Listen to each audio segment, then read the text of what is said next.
Dans une petite ville de France, où les maisons s'alignent le long des rues pavées et où le parfum du pain frais embaume l'air au lever du jour, ont grandi Catherine et Henri, deux âmes destinées à s'entrelacer.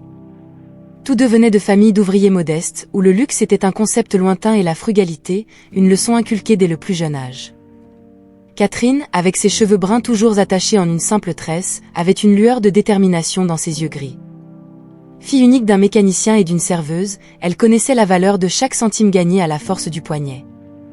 Henri, quant à lui, avec ses cheveux en bataille et un sourire timide, était élevé par sa grand-mère, une femme de peu de mots mais d'une grande sagesse, qui lui avait appris à trouver la joie dans les petites choses de la vie. Leur amitié a commencé un après-midi ensoleillé d'automne, sous les feuilles dorées d'un vieux chêne dans la cour de l'école. Henri était seul, comme d'habitude, dessinant quelque chose dans son cahier, quand Catherine s'approcha. « Est-ce que je peux voir ce que tu dessines ?» demanda-t-elle, curieuse. Henri hésita un moment, mais quelque chose dans la sincérité du regard de Catherine le poussa à lui faire confiance. Il lui tendit le cahier, révélant un croquis détaillé de la place de la ville. « Waouh, tu dessines super bien !» s'exclama Catherine, impressionnée. « Pourquoi tu n'as jamais montré ça à personne ?» Je ne sais pas, murmura Henri, en haussant les épaules. Je suppose que personne ne m'a jamais demandé. Ce simple geste de curiosité et d'appréciation fut le début d'une amitié profonde. Avec le temps, ils découvrirent qu'ils partageaient plus que l'expérience de grandir dans des circonstances modestes, tous deux avaient une volonté inébranlable de surmonter les obstacles. Dans les couloirs de l'école et dans les rues de la ville, ils affrontaient ensemble les défis imposés par la vie. Quand Henri était la cible de moqueries pour ses vêtements usés, Catherine était la première à le défendre, non pas avec des mots, mais avec la force de sa présence à ses côtés. Et Henri, avec sa perspicacité silencieuse, trouvait toujours des moyens d'aider Catherine dans ses études, notamment en mathématiques, matière avec laquelle elle luttait. La base de leur amitié était construite sur l'empathie et le soutien mutuel, des éléments qui les unissaient plus que tout intérêt commun. Ils apprenaient ensemble que, même dans les circonstances les plus modestes, la détermination et l'amitié étaient des richesses que l'argent ne pouvait acheter. Au fur et à mesure que le soleil se couchait, teintant le ciel d'orange et de rose au-dessus de la petite ville française, Catherine et Henri rentraient ensemble chez eux. Dans ces conversations tranquilles, sans s'en rendre compte, ils tissaient les fils d'un avenir partagé. Un avenir où l'amour et le dépassement de soi seraient les vraies mesures du succès. Avec les années qui passaient dans la petite ville française, l'amitié entre Catherine et Henri s'épanouissait, s'enracinant profondément dans les expériences partagées de dépassement et de croissance mutuelle. Les défis académiques, en particulier, commençaient à peser sur Henri, dont le talent pour l'art trouvait rarement sa place dans un cursus strictement académique.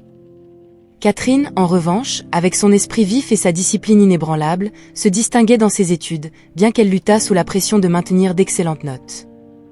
C'est lors d'un après-midi de printemps, sous le même chêne qui avait été le témoin du début de leur amitié, que Catherine prit conscience de la profondeur de la frustration d'Henri. Il était assis, fixant un livre de mathématiques, son expression perdue dans un océan d'équations et de formules.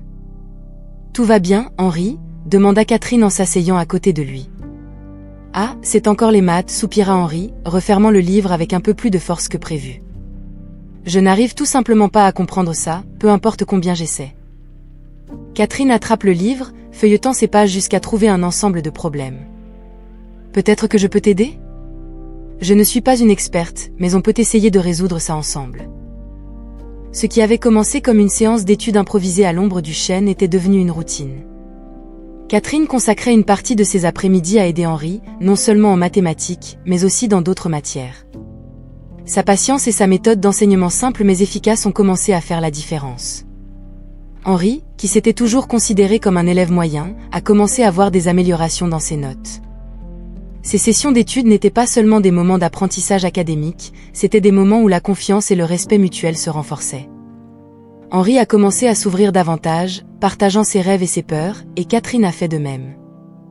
Ils riaient, discutaient de leur avenir et parfois, restaient simplement silencieux, à l'aise en compagnie l'un de l'autre. « Tu crois que tout le monde a une raison d'être, Catherine ?» demanda Henri un après-midi, alors qu'ils observaient le soleil se coucher, teintant le ciel de rouge et d'orange.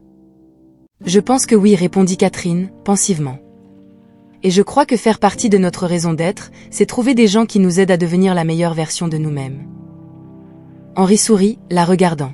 « Alors, je suppose que je suis sur la bonne voie, grâce à toi. » À mesure que l'année scolaire touchait à sa fin, Henri avait non seulement surmonté ses difficultés académiques, mais avait également commencé à gagner en confiance dans ses compétences sociales. La transformation n'était pas passée inaperçue de ses camarades de classe et de ses professeurs, qui commençaient à le voir sous un nouveau jour.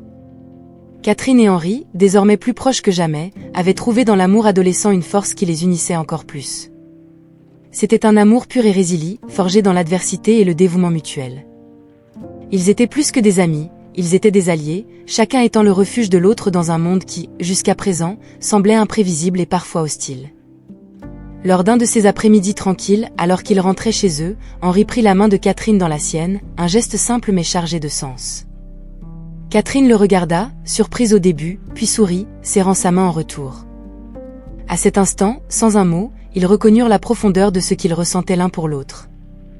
Une alliance inattendue, née de l'amitié et solidifiée par l'amour, promettait de les guider à travers les défis à venir. Alors que l'été laissait place à l'automne, Catherine et Henri se préparaient à entamer une nouvelle phase de leur vie. La remise des diplômes avait été un moment de célébration, mais aussi de réflexion, car tous deux savaient que ce qui venait ensuite définirait le cours de leur avenir.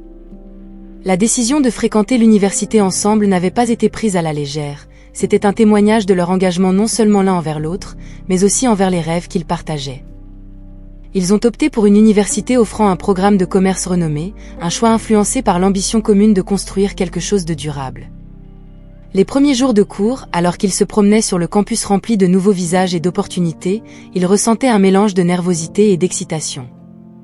Ils étaient loin de chez eux, loin de la sécurité de leur petite ville et des gens qu'ils connaissaient, mais ensemble, ils se sentaient prêts à affronter n'importe quel défi.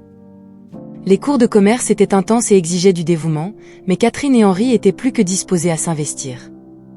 Ils passaient des heures à la bibliothèque, absorbant tout sur la gestion, le marketing et les finances. Les concepts de leadership, de gestion d'équipe et d'innovation n'étaient pas seulement des théories abstraites pour eux, ils étaient les outils avec lesquels ils construiraient leur avenir. Au milieu des études, ils ont commencé à esquisser des plans pour une entreprise propre. Des soirées entières ont été passées à discuter animément, chacun apportant ses idées et ses visions à la table. Henri, avec sa sensibilité artistique, s'intéressait à la manière dont le design et la créativité pourraient être intégrés dans les affaires, tandis que Catherine, toujours pragmatique, se concentrait sur la durabilité et l'efficacité opérationnelle. Imagine, disait Henri, les yeux brillants d'enthousiasme, à une entreprise où notre passion pour faire la différence se rencontre avec notre capacité à créer des solutions innovantes. Catherine souriait, contagieuse par son optimisme. Et si nous pouvions combiner cela avec une approche qui valorise à la fois nos employés et l'environnement ? Une entreprise qui soit plus que simplement lucrative, mais qui laisse également un impact positif. C'était cette synergie d'idées et de valeurs qui nourrissait leurs rêves. Ils ne voulaient pas seulement construire une entreprise, ils voulaient établir un héritage. Les années universitaires n'ont pas été seulement une période d'apprentissage académique pour Catherine et Henri, elles ont été des années de croissance personnelle, de compréhension profonde de ce que signifie être le partenaire de quelqu'un, tant dans la vie personnelle que professionnelle. Ils ont appris à naviguer à travers les pressions et les stress, en se soutenant toujours, en trouvant toujours des forces dans l'unité de leurs relations. Lorsqu'ils ont obtenu leur diplôme, ce n'était pas seulement avec des diplômes en main, mais avec un plan concret pour l'avenir.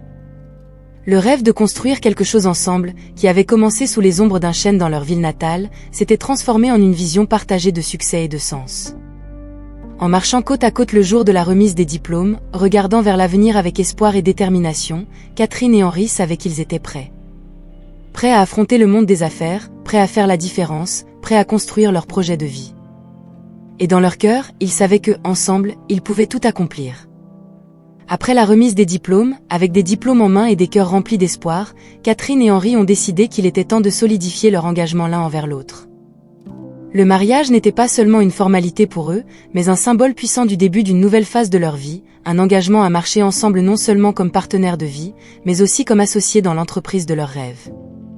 La cérémonie était le reflet de la simplicité et de la profondeur de l'amour qu'ils partageaient. Célébrée dans la petite église de la ville où ils ont grandi, elle a compté sur la présence de membres de la famille et d'amis proches. Les fleurs qui décoraient l'endroit étaient modestes, mais choisies par Catherine pour leur signification et leur beauté naturelle. Henri, toujours attentif aux détails, avait préparé une surprise pour Catherine, quelque chose qui capturerait l'essence du moment et symboliserait leurs espoirs et leurs rêves pour l'avenir. Ce fut après la cérémonie, lorsque le soleil commençait à se coucher, teintant le ciel de tons dorés et roses, qu'Henri conduisit Catherine vers un coin tranquille du jardin de l'église. Là, il avait arrangé pour que 101 roses rouges lui soient livrées, chacune représentant un vœu d'amour, de loyauté et un avenir prometteur ensemble. Catherine resta sans voix en voyant le geste, les larmes brillant dans ses yeux non seulement pour la beauté du présent, mais pour la signification qu'il portait. Henri prit ses mains, la regardant dans les yeux avec une intensité qui transmettait tout ce que les mots ne pouvaient exprimer. Pour chaque rose présente ici, dit-il, sa voix ferme malgré l'émotion évidente, je te promets une journée d'amour, de soutien et d'aventure ensemble. Pas seulement en tant que mari, mais comme ton partenaire dans tout ce que la vie nous réserve. Le moment fut interrompu par le doux son d'applaudissements des invités qui avaient suivi le couple, témoignant de l'acte d'amour. Le geste des roses devint une histoire chère parmi les amis et la famille, un rappel de l'amour et de l'engagement que Catherine et Henri partageaient. Quelques mois après le mariage, alors que la routine de la nouvelle vie à deux commençait à s'installer, Catherine apporta à Henri une nouvelle qui transformerait leur joie partagée en pure extase. Elle était enceinte. La nouvelle de la grossesse fut accueillie avec un mélange de surprise, de joie et une légère appréhension pour l'inconnu. Mais plus que tout, il y avait un sentiment de gratitude et d'excitation pour la nouvelle vie qu'ils étaient sur le point d'apporter au monde. Pour Henri, la nouvelle était la concrétisation de ses rêves les plus chers. La famille qu'il avait toujours voulu construire avec Catherine commençait à se former. Au milieu des larmes de bonheur et des étreintes serrées, il murmura des promesses d'un avenir plein d'amour et de bonheur, non seulement pour Catherine, mais aussi pour le nouveau membre de la famille qui était en chemin. Le geste des 101 roses et la nouvelle de la grossesse marquèrent le début d'un chapitre passionnant dans la vie de Catherine et Henri. Ensemble, ils étaient sur le point de se lancer dans la plus grande aventure de leur vie, armés d'amour, d'espoir et de la promesse d'un avenir radieux pour leur famille grandissante. Alors que les jours se transformaient en mois et les mois en années, la vie de Catherine et Henri entra dans une phase de croissance et de transformation profonde. La naissance d'Amélie fut le catalyseur d'une nouvelle ère pour eux, apportant joie, défis et changements qui façonneraient l'avenir de leur famille. Avec l'arrivée d'Amélie, Henri trouva une nouvelle source d'inspiration et de détermination. Son entreprise, qui avait commencé comme un rêve partagé avec Catherine à l'université, commença à prendre son envol. Les longues heures de travail et les risques calculés qu'il prit commencèrent à porter leurs fruits, transformant la petite entreprise en une entreprise prometteuse. Il était en passe de devenir non seulement un entrepreneur à succès, mais aussi un leader respecté dans sa communauté. Cependant, Henri savait que le cœur de son succès résidait non seulement dans ses décisions stratégiques, mais aussi dans le soutien indéfectible de Catherine et dans la motivation que sa nouvelle famille lui procurait. En tant qu'Henri se consacrait au monde des affaires, Catherine trouvait sa vocation dans la maternité et l'éducation d'Amélie. Elle s'investissait dans l'éducation d'une fille qui serait non seulement intelligente, mais aussi compatissante, indépendante et résiliente. Amélie a grandi dans un foyer où l'amour, l'honnêteté et l'éthique de travail n'étaient pas seulement enseignés, mais vécus au quotidien. La curiosité naturelle de la fille était encouragée, et chaque question qu'elle posait était accueillie avec patience et discussions approfondies, que ce soit sur la nature des étoiles dans le ciel ou l'importance de traiter les autres avec respect et gentillesse. Catherine tenait également à inclure Amélie dans les activités quotidiennes, de l'aider en cuisine à de petites tâches dans le jardin, lui enseignant la valeur du travail et de la responsabilité. Les week-ends, la famille explorait souvent des musées, des parcs et d'autres lieux éducatifs, une tradition qui cultivait la curiosité et l'amour de l'apprentissage chez Amélie. Au fur et à mesure qu'Amélie grandissait, il était évident qu'elle avait hérité de l'intelligence aiguisée de Catherine et du regard créatif d'Henri. Elle était une enfant qui questionnait le monde qui l'entourait, cherchant toujours à en apprendre plus et à mieux comprendre. Ses parents étaient fiers de voir en elle non seulement une continuation de leurs propres rêves et valeurs, mais aussi l'émergence d'une personne unique, avec ses propres intérêts et passions. Henri, même plongé dans son succès commercial, tenait à être présent dans la vie d'Amélie, partageant avec elle des leçons sur les affaires et la vie. Il voyait en sa fille non seulement la promesse de continuité pour l'héritage familial, mais aussi l'espoir d'un avenir encore plus radieux. Catherine, quant à elle, continuait à être le roc sur lequel la famille se reposait, veillant à ce que, quelles que soient les exigences de l'entreprise, les valeurs familiales restent au centre de leur vie. La croissance de l'entreprise d'Henri et le développement d'Amélie symbolisaient plus que le succès et l'éducation. Ils représentaient l'évolution d'une famille qui, malgré les changements et les défis, restait unie par les liens de l'amour, du respect mutuel et de la dévotion à un avenir partagé. C'était cette base solide qui promettait non seulement la continuité de l'héritage familial, mais aussi son expansion de manière que Catherine et Henri pouvaient à peine imaginer. Alors qu'Amélie approchait de la fin de son adolescence, les défis inhérents à la jeunesse commençaient à devenir plus évidents, la façonnant en une jeune femme déterminée et concentrée. Influencée par l'environnement commercial de son père et par l'intelligence et l'éthique de travail de sa mère, Amélie avait développé une passion précoce pour l'économie. La décision de suivre cette voie académique n'était pas prise à la légère, elle reflétait son désir ardent de comprendre les mécanismes qui animent le monde et de contribuer de manière significative à la société. Le monde compétitif dans lequel Amélie voulait entrer n'intimidait pas la jeune fille, au contraire, il servait de carburant à sa flamme intérieure. Elle était bien consciente des attentes qui venaient non seulement d'être la fille de Henri et Catherine, mais aussi de celles qu'elle se fixait elle-même. Amélie cherchait à se démarquer, non pas par besoin de reconnaissance externe, mais par un désir interne d'atteindre son plein potentiel. Le choix d'étudier l'économie à l'université était une étape naturelle dans son parcours. Pendant ses années de lycée, Amélie s'était consacrée non seulement à ses études, mais aussi à des activités parascolaires liées aux affaires et aux finances. Elle participait à des clubs d'économie, des compétitions de débat et à toute autre activité susceptible d'enrichir sa compréhension et ses compétences dans le domaine. Ces expériences ont non seulement consolidé son amour pour l'économie, mais lui ont aussi enseigné de précieuses compétences en leadership et en travail d'équipe. Le processus de candidature à l'université a été une période d'introspection pour Amélie. Elle voulait s'assurer que son choix reflétait ses propres intérêts et aspirations, et non seulement les attentes de ses parents. Catherine et Henri, quant à eux, offraient un équilibre parfait entre orientation et liberté, permettant à Amélie d'explorer ses passions sans pression pour suivre un chemin prédéterminé. En entrant à l'université, Amélie s'est rapidement démarquée comme une étudiante exceptionnelle. Son approche méticuleuse des études, combinée à sa capacité de pensée critique et de résolution de problèmes complexes, a attiré l'attention des professeurs et des camarades. Cependant, ce n'était pas seulement sa réussite académique qui la distinguait, c'était aussi sa capacité à nouer des liens avec les gens, une compétence héritée de sa mère, qui valorisait l'empathie et la compréhension mutuelle par-dessus tout. Malgré son succès, Amélie a rencontré des défis. La pression pour maintenir des normes académiques élevées, ainsi que le désir de faire une différence dans un domaine dominé par des figures établies, semblaient parfois accablants. Cependant, au lieu de se laisser abattre, Amélie voyait ces défis comme des opportunités de croissance et d'apprentissage. Elle s'impliquait dans des stages et des projets de recherche, cherchant à appliquer ses connaissances théoriques à des situations réelles. Pour Amélie, étudier l'économie n'était pas seulement un choix académique, c'était un engagement envers un avenir où elle pourrait utiliser ses connaissances et ses compétences pour influencer positivement la société. Inspirée par l'exemple de ses parents, qui ont construit un héritage de succès, d'éthique et de compassion, Amélie était déterminée à tracer son propre chemin, un chemin qui honorerait non seulement son héritage, mais reflèterait aussi ses propres aspirations et valeurs. Pendant sa deuxième année à l'université, un nouvel étudiant transféré appelé Julien a captivé l'attention de tous par sa présence énigmatique et charmante. Julien, avec son accent légèrement distinct et ses manières raffinées, semblait un mystère attendant d'être résolu. Sa capacité à parler d'une grande variété de sujets, de l'économie à l'art et à la littérature, en a rapidement fait une figure populaire sur le campus. Amélie, dont la nature curieuse la poussait toujours à rechercher de nouveaux défis et connaissances, s'est retrouvée intriguée par Julien. Il y avait quelque chose en lui qui allait au-delà du charme superficiel, c'était une profondeur qu'elle trouvait rarement chez les autres. Ils se sont rencontrés lors d'une conférence sur les tendances économiques mondiales, un événement qu'ils ont tous deux décidé de fréquenter de leur propre chef. La conversation initiale sur l'impact de la technologie sur l'économie mondiale a évolué en un dialogue stimulant qui a continué bien après la fin de la conférence.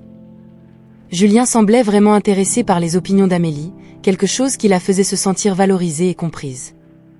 Avec le temps, ce qui avait commencé comme une connexion intellectuelle s'est transformé en amitié, avec la promesse d'explorer davantage de discussions et de projets ensemble. Amélie était fascinée, et pas seulement par l'intellect de Julien, mais par la façon dont il semblait voir le monde d'une perspective unique. Lorsqu'Amélie a mentionné Julien dans une conversation avec ses parents, Catherine a immédiatement ressenti une pointe de préoccupation. L'intuition maternelle de Catherine, affinée par des années d'expérience et d'empathie, murmurait qu'il y avait quelque chose chez Julien qui n'était pas tout à fait correct. Bien qu'elle reconnaisse que sa fille était une excellente juge de caractère, la différence entre l'impression initiale d'Amélie et son propre pressentiment maternel était troublante. Henri, toujours optimiste, a encouragé Catherine à donner à Julien le bénéfice du doute, arguant que la vie universitaire est un temps de rencontre et de découverte. Catherine, cependant, ne pouvait pas secouer le sentiment qu'il y avait plus chez Julien que ce qui semblait être. Sa préoccupation n'était pas pour la capacité d'Amélie à prendre soin d'elle-même, mais pour le potentiel de Julien à cacher des secrets qui pourraient apporter de la douleur ou des complications inutiles dans la vie de sa fille. Déterminée à protéger Amélie sans l'étouffer, Catherine a opté pour une approche subtile. Elle a exprimé son intérêt à rencontrer Julien, suggérant qu'un dîner en famille pourrait être une excellente occasion pour cela. Amélie, enthousiaste à l'idée de voir leur monde se rencontrer, a accepté volontiers, sans remarquer l'inquiétude sous-jacente de sa mère. La soirée du dîner approchait, et avec elle, la possibilité pour Catherine d'observer Julien de près. Elle espérait avant tout se tromper sur ses soupçons, ne souhaitant que le bonheur d'Amélie. Cependant, la profondeur de son intuition maternelle la préparait à toute vérité que cette réunion pourrait révéler sur l'énigmatique Julien. À mesure que le dîner approchait, l'inquiétude de Catherine grandissait, alimentée non seulement par l'instinct maternel, mais aussi par la détermination de protéger sa fille à tout prix. Bien que l'idée d'enquêter sur un possible intérêt amoureux de sa fille lui semblait intrusive, l'inquiétude de Catherine concernant Julien l'a convaincue qu'il était nécessaire d'agir. Elle savait qu'elle avait besoin de faits concrets pour confirmer ou soulager ses soupçons. Décidée, Catherine a commencé son enquête avec une approche méticuleuse, digne de sa capacité à résoudre des problèmes complexes. Elle a utilisé les réseaux sociaux et les moteurs de recherche sur Internet pour rechercher toutes les informations qu'elle pouvait trouver sur Julien. Initialement, sa recherche a abouti à des informations assez génériques, typiques de ce que l'on s'attendrait à trouver sur un étudiant universitaire. Cependant, Catherine n'a pas été dupée par le manque de preuves évidentes, son intuition lui disait qu'il y avait plus dans l'histoire de Julien que ce qui semblait être.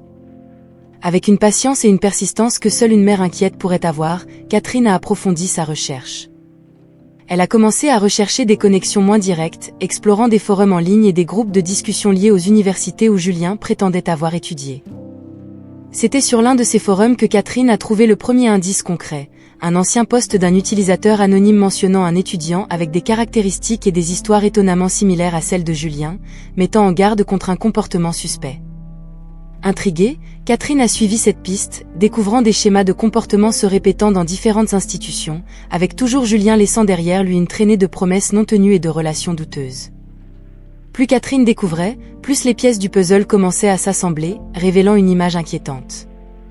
Armée de cette information, Catherine a décidé de confronter directement Julien lors du dîner, observant sa réaction lorsque certains sujets étaient subtilement introduits. À sa surprise, Julien s'est montré extrêmement habile à détourner les conversations vers des sujets sûrs, tout en gardant toujours un charme superficiel. Cependant, par moments, Catherine a remarqué de brèves lueurs d'inconfort dans ses yeux, confirmant ses soupçons. Après le dîner, Catherine a partagé ses découvertes avec Henri, qui, bien qu'initialement sceptique, a convenu que les preuves étaient préoccupantes. Ensemble, ils ont décidé qu'il était essentiel de partager leurs préoccupations avec Amélie, mais d'une manière qui l'encouragerait à mener ses propres investigations et à tirer ses propres conclusions. La conversation qui a suivi a été difficile. Amélie, bien qu'initialement défensive et réticente à croire aux découvertes de ses parents, a accepté d'écouter et de considérer les preuves présentées. Ce fut un moment d'apprentissage profond pour Amélie, qui a commencé à voir au-delà du charme de Julien, remettant en question ses propres perceptions et jugements. L'enquête de Catherine a révélé Julien comme un escroc habile, utilisant son charme et son intelligence pour manipuler et tromper. Ce qui avait commencé comme une simple inquiétude de mère s'était transformé en une mission pour découvrir la vérité, protégeant Amélie des dommages émotionnels et financiers potentiels. Le masque de Julien avait été retiré, grâce à la détermination infatigable de Catherine à protéger sa fille à tout prix.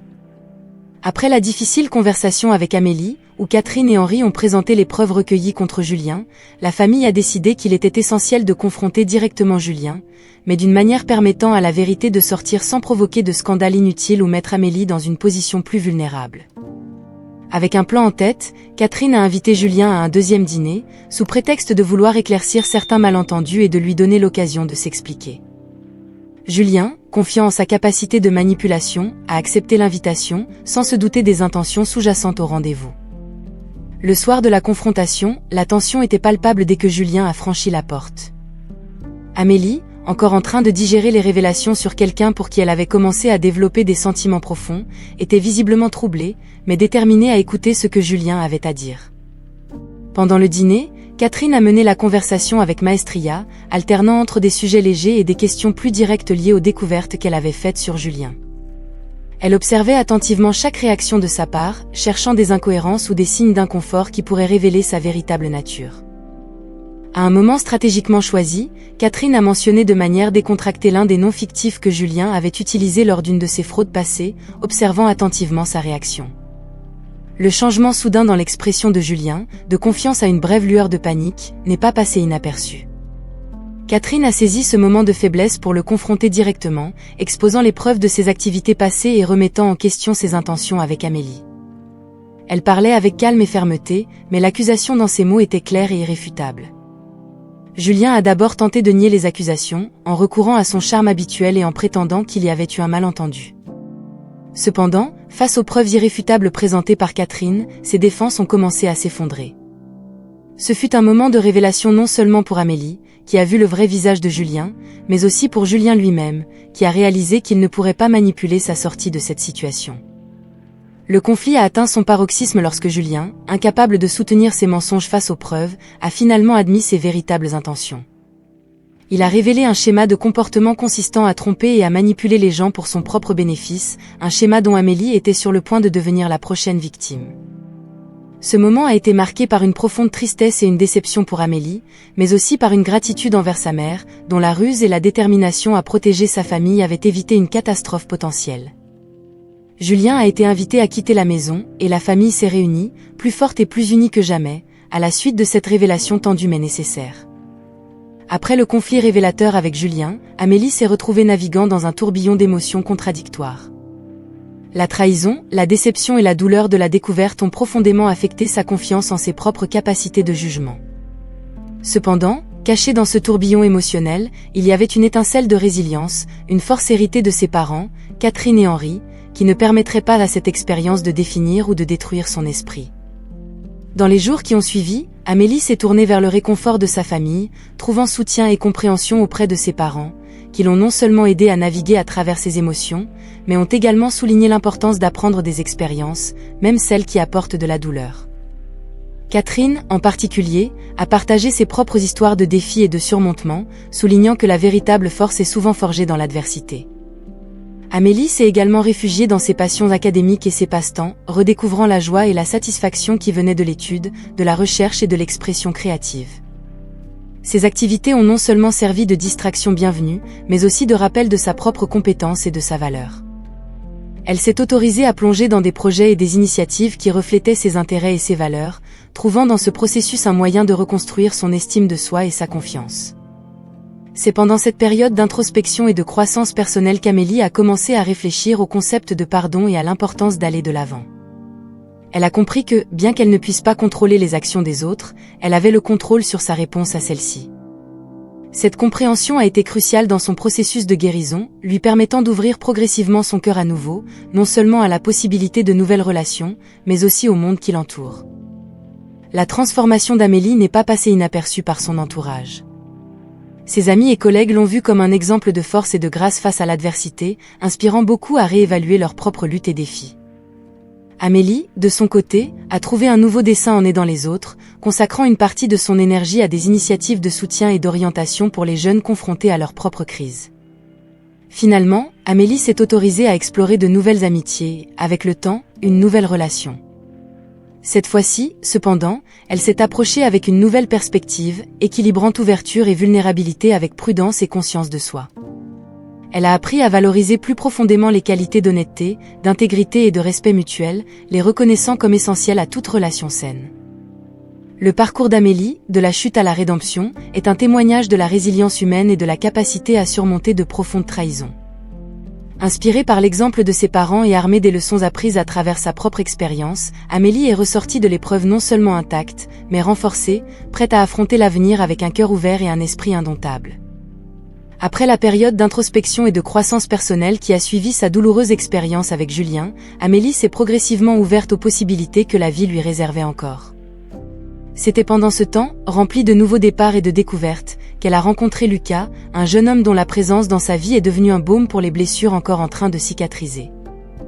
Lucas, contrairement à Julien, n'avait aucun lien avec le monde compétitif et souvent impitoyable des affaires. Il était un éducateur, dévoué à inspirer de jeunes esprits par l'enseignement de l'histoire et de la littérature. Sa passion pour la connaissance, associée à un esprit gentil et une disposition joyeuse, contrastait fortement avec les expériences antérieures d'Amélie, lui offrant une nouvelle perspective sur ce que signifiait vivre une vie pleine et significative. Ils se sont rencontrés par hasard lors d'un événement communautaire où Lucas animait un atelier d'écriture créative pour adolescents. Amélie, qui s'était portée volontaire pour aider à l'événement, fut immédiatement captivée par la manière dont Lucas interagissait avec les jeunes, les encourageant à exprimer leurs idées et leurs émotions à travers les mots. Il y avait une authenticité et une passion dans son travail qu'Amélie admirait profondément, et elle se sentait attirée par son énergie et son enthousiasme. À mesure qu'Amélie et Lucas passaient plus de temps ensemble, d'abord dans des contextes liés au volontariat, et finalement, lors de rencontres plus personnelles, un lien profond a commencé à se former entre eux. Les conversations qui commençaient par des discussions sur la littérature et l'histoire se transformaient souvent en dialogue sur les rêves, les valeurs et les aspirations. Lucas s'est révélé être un auditeur attentif et un partenaire de conversation stimulant, quelqu'un qui valorisait la sincérité et la profondeur dans un monde qui se satisfait souvent de superficialité. Leur relation a naturellement prospéré, fondée sur le respect mutuel, l'admiration et une compréhension partagée selon laquelle la véritable connexion découle de la reconnaissance et de l'appréciation des singularités de chacun. Lucas offrait à Amélie un havre de paix et de stabilité, un contrepoint nécessaire aux tourments qu'elle avait traversés. En retour, Amélie apportait à la vie de Lucas une perspective enrichissante, l'inspirant par sa résilience, sa passion pour l'apprentissage et son engagement à faire une différence dans le monde. Le développement du lien entre Amélie et Lucas symbolisait bien plus qu'un simple nouveau départ pour Amélie. C'était une célébration de l'espoir, de la possibilité de trouver joie et sens même après les épreuves de la vie. Ensemble, ils ont construit une relation enracinée dans l'authenticité, le soutien mutuel et la capacité de rire et de trouver de la joie dans les choses simples de la vie. Pour Amélie, Lucas était le rappel que même dans les moments les plus sombres, la vie continue d'offrir des opportunités de bonheur et d'amour véritable. Leur relation, née de la vulnérabilité et renforcée par la compréhension et l'affection, témoignait de la puissance de la rédemption et de la force qui vient en s'ouvrant à nouveau, prêt à aimer et à être aimé, sans réserve. Alors que les chapitres de la vie d'Amélie se déroulaient, apportant à la fois des défis et des joies, la famille Blanc se retrouvait dans un état de renouveau et de gratitude. Le voyage d'Amélie, marqué par les épreuves et les triomphes, n'était pas seulement son propre récit de croissance et de redécouverte, mais aussi une leçon précieuse pour toute la famille sur l'importance de l'amour, de la résilience et du pardon. Catherine et Henri, témoins de l'évolution d'Amélie depuis une jeune femme ébranlée par la déception jusqu'à une femme renforcée par un amour véritable et par l'acceptation de soi, ressentaient une immense fierté. Ils voyaient en elle non seulement la continuité de leurs propres valeurs et rêves, mais aussi la promesse d'un avenir où ces principes seraient transmis, servant de guide aux générations futures. La célébration de l'amour entre Amélie et Lucas était un moment d'union pour la famille Blanc, un symbole que malgré les tempêtes que la vie peut apporter, le soleil trouve toujours un moyen de briller à nouveau. Leur relation, construite sur des fondations de compréhension mutuelle, de respect et d'une communication ouverte, était un rappel que l'amour véritable ne réside pas dans la perfection, mais dans la capacité à voir et à embrasser les imperfections de l'autre. Alors que la famille se réunissait, célébrant cette union et réfléchissant au chemin parcouru, Catherine et Henri regardaient Amélie et Lucas, y voyant non seulement l'avenir de leur famille, mais aussi la réalisation de leurs propres rêves. Ils reconnaissaient que chaque défi affronté, chaque larme versée et chaque moment de joie partagé avait contribué à tisser l'histoire familiale, une histoire marquée par le courage face à l'inconnu, par l'honnêteté dans les moments difficiles et par l'amour qui se perpétue à travers les générations. L'héritage d'amour de la famille Blanc, enrichi par les expériences d'Amélie, promettait de continuer à influencer non seulement ceux de son cercle intime, mais aussi tous ceux que leur vie touchait. Enseigner aux générations futures à embrasser la vie avec courage, à affronter les adversités avec détermination et à valoriser l'importance des liens familiaux et de l'amour véritable était le plus grand cadeau qu'ils pouvaient offrir.